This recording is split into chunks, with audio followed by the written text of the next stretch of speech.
Fundamental problems of an economic system. Students, economics में fundamental problems को ही central problems के रूप में जाना जाता है, जो किसी भी इकोनॉमिक सिस्टम्स के मुख्य या केंद्रीय आर्थिक समस्याएं होती हैं।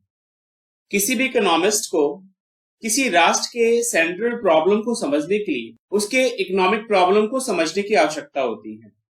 स्टूडेंट्स, अब क्वेश्चन ये आता है कि इकोनॉमिक प्रॉब्लम क्या है, आर्थिक समस्याएं क्या होती हैं। स्टूडेंट्स, जितनी भी इकोनॉमिक थ्योरीज हैं वह इकोनॉमिक सिस्टम्स के समस्या से ही संबंधित है। इकोनॉमिक प्रॉब्लम को समझने का अर्थ है कि इकोनॉमिक सिस्टम्स के पर्पस और फंक्शंस को जानना। इकोनॉमिक प्रॉब्लम्स मुख्य 3 कारणों से ही उत्पन्न होती हैं। वह हैं human wants are unlimited, resources to satisfy human wants are scarce, and alternative uses of resources.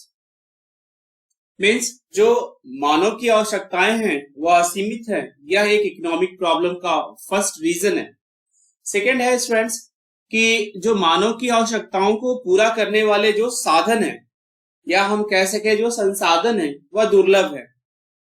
और तीसरा है alternative uses of resources, means जो साधन हमारे पास उपलब्ध हैं वह अन्य या कई अन्य उपयोगों में लाए जा सकते हैं। स्टूडेंट्स, प्रॉब्लम ऑफ स्कैरसिटी, जिसे हम अभाव की समस्या कहते हैं, अभाव की समस्या का सामना व्यक्ति और राष्ट्र दोनों को करना पड़ता है। हम अपने डेली एक्सपीरियंस से जानते हैं कि मनुष्य को अपनी आवश्यकताओं को पूरा करने के लिए अनेक प्रकार के कार्य करने पड़ते हैं। मनुष्य की चाहतों का स्वभाव ही ऐसा होता है कि उनका कभी अंत नहीं हो सकता। जब तक मनुष्य जीवित रहता है तब तक उसकी चाहत बढ़ती ही जाती है और वह अपने जीवन काल में सब कुछ नहीं कर सकता या सब कुछ नहीं पा सकता जो वह चाहता है। इनका कारण यह है कि इन आवश्यकताओं को पूरा करने के लिए रिसोर्सेज की आवश्यकता होती है। रिसोर्सेज में डिफरेंट फैक्टर्स ऑफ प्रोडक्शन शामिल किए जाते हैं, जैसे कि लैंड, लेबर, कैपिटल, एंटरप्रेन्योरशिप, और सभी रिसोर्सेज जो हैं वह लिमिटेड क्वांटिटी में होते हैं। मींस रिसोर्सेज को हम अपनी आवश्यकताओं के अनुसार बढ़ा नहीं सकते हैं। यह बात किसी भी पर्सन के अलावा किसी भी नेशंस पर एक समान रूप से लागू होता है। फ्रेंड्स, स्कैरसिटी ऑफ रिसोर्सेज के अलावा हम यह भी पाते हैं कि resources have the alternative uses, means resources के कई उपयोगों में लगाया जा सकता है। एग्जांपल्स के लिए कोयले को ले लेते हैं। कोयले का उपयोग कारखानों में किया जाता है, थर्मल पावर स्टेशंस में किया जाता है, या फिर खाना बनाने में भी इसका प्रयोग किया जाता है। इसलिए यह रिसोर्सेज जो मनुष्य की आवश्यकताओं के संबंध में दुर्लभ है वे और अधिक दुर्लभ हो जाते हैं। मनुष्य की यह चाहत एक और प्रॉब्लम को जन्म देती है और वह problem of choice. Students, economic problem का उद्देश्य इन स्कैर्स रिसोर्सेज का उपयोग करना है जिससे मनुष्य की जरूरतों को सर्वोत्तम और संभव तरीके से पूरा किया जा सके। या हम इसे यह भी कह सकते हैं कि प्रॉब्लम ऑफ चॉइस मींस पसंद की समस्या रिसोर्सेज के यूटिलाइजेशन और एलोकेशन से रिलेटेड है, जिससे मनुष्य को मैक्सिमम सेटिस्फैक्शन प्राप्त हो सके। Central problems of an economy.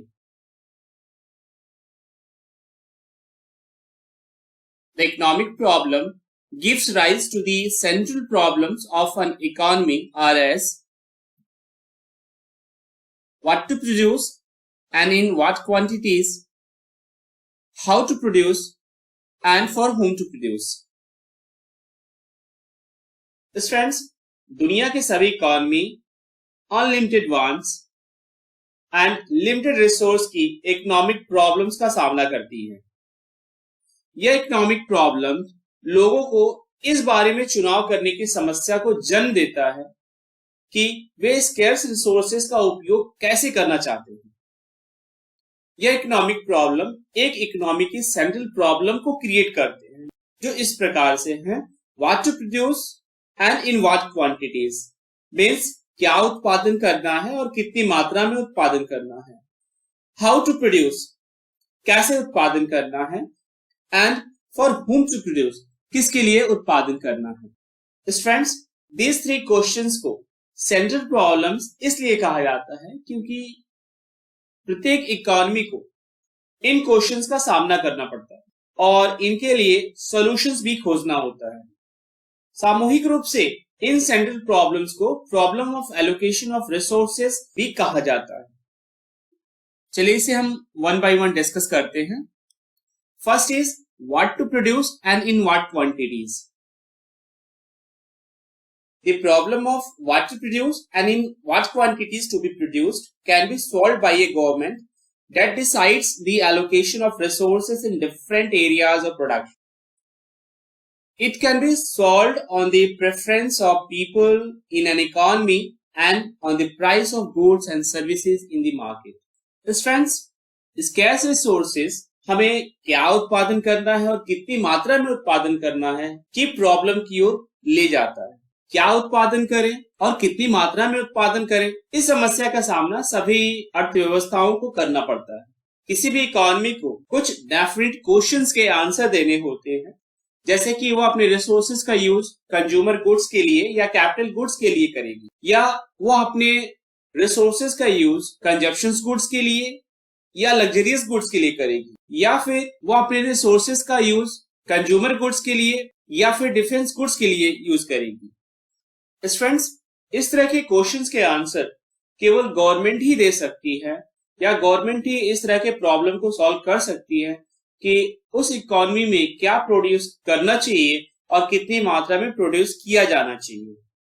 साथ ही साथ इस तरह के प्रॉब्लम को गवर्नमेंट के अलावा इकोनॉमी में लोगों की प्राथमिकताओं और मार्केट में गुड्स एंड सर्विसेज के प्राइसेस के बेस पर भी इस तरह के प्रॉब्लम्स को सॉल्व किया जा सकता है।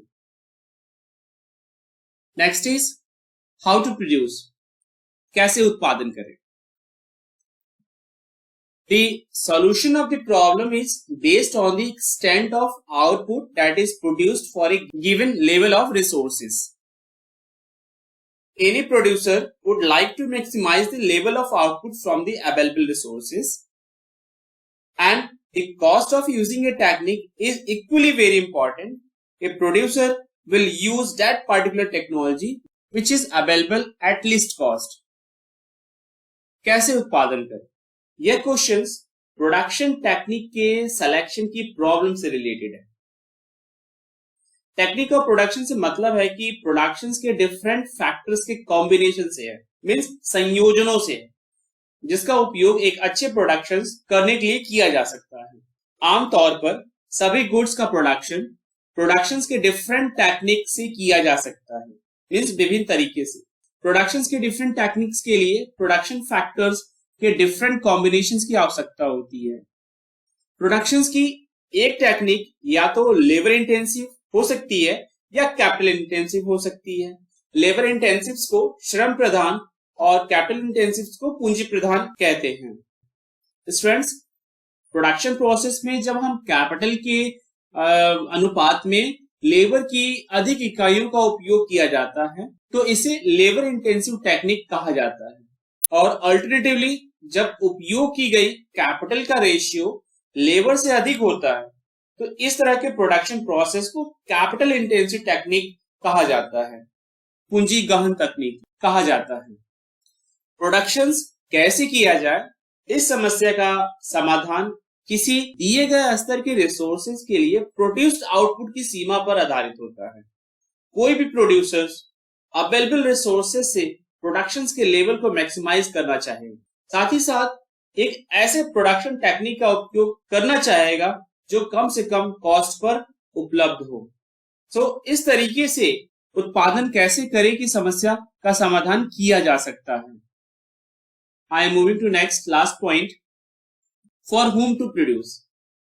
So the problem of for whom to produce tells us how the value of produced outputs of an economy gets distributed amongst different people, or we can say how the different factors of productions are compensated for their work. Students, किसके लिए उत्पादन करना, means वे कौन लोग होंगे जो production से उन्हें फायदा होगा या प्रोडक्शन का उन्हें लाभ मिलेगा, किसके लिए उत्पादन करें। यह प्रॉब्लम इस बात से रिलेटेड है कि किसी इकोनॉमी के प्रोड्यूस्ड आउटपुट की प्राइस डिफरेंट पर्संस के बीच कैसे डिस्ट्रीब्यूट किया जाए। किसके लिए प्रोड्यूस करना है कि समस्या हमें बताती है कि प्रोडक्शंस के डिफरेंट फैक्टर्स को उनके काम के लिए कैसे हम कंपनसेट कर सकते हैं। जैसे लेबर को हम वेजेस और सैलरीज के रूप में कंपनसेट करते हैं, ओके। किराए पर लिए गए लैंड और बिल्डिंग्स को रेंट के रूप में कंपनसेट करते हैं। फाइनेंशियल को इंटरेस्ट के रूप में कंपनसेट करते हैं और एंटरप्रेन्योर को प्रॉफिट के रूप में कंपनसेट करते हैं।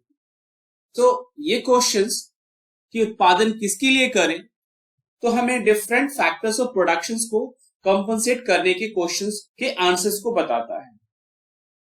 सो किसके लिए प्रोड्यूस करना है कि क्वेश्चन जो है यह हमें डेफिनेट पर्संस के कंट्रीब्यूशंस को बताता है कि डिफरेंट फैक्टर्स के कंट्रीब्यूशंस कितने हैं और वो कितनी मात्रा में प्रोडक्शन से लाभान्वित होंगे।